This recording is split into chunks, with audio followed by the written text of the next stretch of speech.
అంతేకాకుండా ఒక డౌట్ కూడా తీసుకొని వచ్చామంటే ఏం డౌట్ అని అడిగిందంట.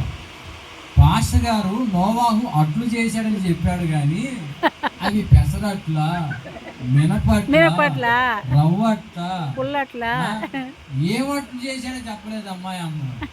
ఆమంటుందంట నోవాహు అట్లు చేయటం ఏంటి, నువ్వు సరిగా విన్నావా లేదంటే ఊరుకో ఈ చెవులతో విన్నా నేను.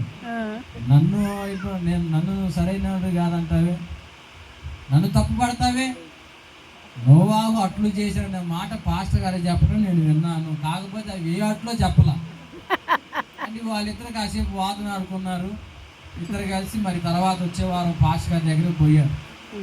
పోయి పాస్టర్ గారు అడుగుతున్నారట, ఏమండి పాస్టర్ గారు, మా ఆయన వచ్చి పోయిన వారం వాక్యం విన్నాడట, మరి నోవాహు అట్లు చేశారని చెప్పారట, ఏమట్లో చెప్పలేదు అన్నారు, నోవాహు అట్లు చేయటం ఏంటండి అని అంటే ఆయన అడిగారు, ఏమయ్యా నోవాహు అట్లు చేయరని చెప్పానంటే నిజమండి నేను విన్నాను అంటే ఆయన పాపం చాలాసేపు ఆలోచించి ఆయనకు అర్థమైంది, అయ్యా నోవాహు అట్లు చేశాడంటే మనం తినే అట్లు కాదు, రోజు ఇడ్లీ అట్లు తింటాం కదా, అట్లు కాదు, దేవుడు ఎట్లు చెప్పానో నోవాహు అట్లు చేశానని చెప్పా, నువ్వు సగం విన్నావు సగం నిద్రపోయావు.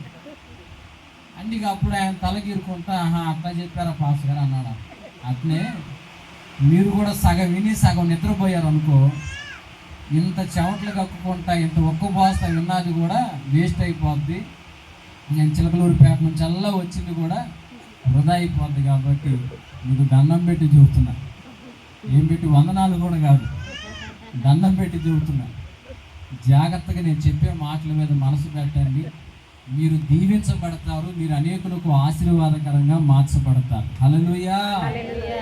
ఇక మీ ఇష్టం, నేను చెప్పుకుంటా పోతా.